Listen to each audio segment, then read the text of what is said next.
Bonjour mesdames, messieurs, je suis le professeur Normand Cornet, critique d'art, commissaire et spécialiste des rapports entre l'esthétique et la spiritualité, donc les arts et la spiritualité avec l'artiste peintre Jackie Lacourcière devant la toile d'Hélène Goulet qui s'intitule Acclamie, en goût de framboise qui date de 1996, technique mixte sur toile.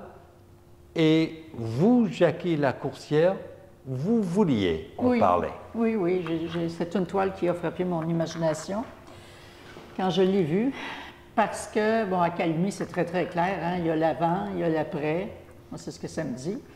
Donc, on retrouve à peu près les mêmes couleurs ici que là, mais en beaucoup plus dégagé. Alors, il y a quelque chose qui est encore présent, on pourrait dire, des souvenirs, mais sa tendance, c'est plus relax. Là. Ici, ça a chauffé. Alors, les gribouillis, il y a de la texture. Il y a encore de la texture ici, mais quand même un petit peu moins.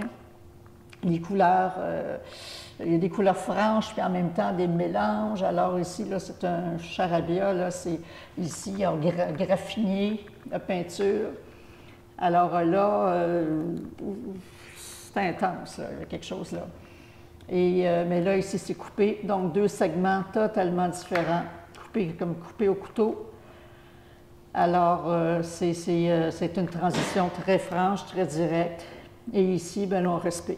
On respire. Alors, évidemment, il y a tous les souvenirs. Il reste un petit goût de framboise, peut-être, dans la bouche, parce que c'était pas juste du négatif, il y avait quand même du beau. Il reste quelque chose, mais là, repos. C'est intéressant ce que vous dites, Jackie Lacourcière, puisque effectivement, c'est pas seulement c'est tangible, c'est tactile, il y a de la texture, c'est presque en relief, c'est ça, comme une carte topographique.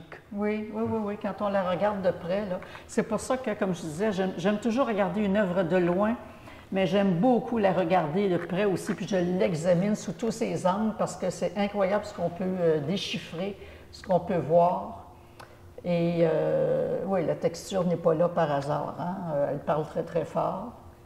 Et quand je dis une carte, ce qui m'intrigue dans la vision créative, la démarche artistique d'Hélène Goulet, c'est sa façon de cloisonner l'espace pictural. Oui. Comme elle fait ici, de créer deux espaces dans une seule et même toile. Oui. C'est une approche chez Hélène Goulet qui est très, qui se répète, hein, qu'on voit en tout cas dans cette série-ci, je pourrais dire. Pas nécessairement dans toute son œuvre, mais dans celle-ci, c'est vraiment quelque chose qu'on peut distinguer là, très, très. C'est vous, je suis en train de voir un visage, ma foi. Mais bon, c'est.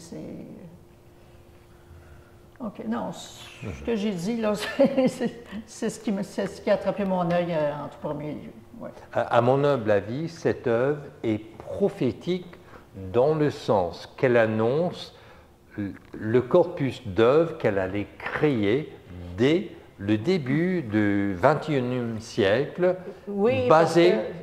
Il date de 96, hein? Justement, de 96, mais le territoire québécois lui importe et elle le porte dans son cœur. Eh bien, quand on pense au golfe du Saint-Laurent, la péninsule et le grand fleuve, comme disait Frédéric Bach en parlant du Saint-Laurent, j'ai eu le privilège de collaborer souvent avec ce cinéaste oscarisé, mais on voit à quel point la géographie, la carte, en fait, le sol, le terrain du Québec lui importe et elle nous annonce ce qui va venir dans sa création. Se peut-il que ce repos, ce calme dont fait référence le titre, cette sérénité, même momentanée, temporaire, éphémère, est-ce qu'elle trouve cette sérénité, cette quiétude dans le paysage, dans le territoire du Québec. C'est fort possible, parce qu'effectivement, le fleuve, oui, c'est quelque chose...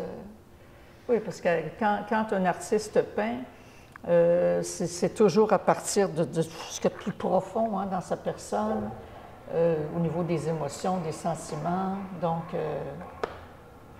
effectivement. C'est évident, à mes yeux, qu'elle est profondément rattachée au terroir du Québec. Et regardez, regardez ici. Encore, elle crée un microcosme à l'intérieur d'une œuvre qui est quand même un petit format, mais ce bleu, oui. ce bleu, ce fleuve, son début et son fin, ce fleuve éternel. Oui, qui va se jeter dans la mer, là. Oui. Ou plutôt et là, le territoire, la carte, cette géographie, elle fait office du paradis, du ciel. Donc, comme si le ciel épousait, comme si la terre épousait le ciel par l'intervention du grand fleuve qui définit le Québec. Intéressant. Alors, mesdames, messieurs, on vous invite à découvrir l'art d'Hélène Goulet chez Éclat, Art contemporain à Montréal, dans le cadre de son exposition 2001, l'Odyssée d'Hélène Goulet. Et je tiens à souligner, cette œuvre date de 1996. Cette exposition traite uniquement de 6 ans de sa vie, de 1995 à 2001. Et pourquoi je disais que l'œuvre est prophétique? Allez voir la suite de son dialogue profond avec le territoire du Québec, ses plans d'eau, ses monts. C'est vrai. Cette vastitude qui est le Québec, qu'elle chérit.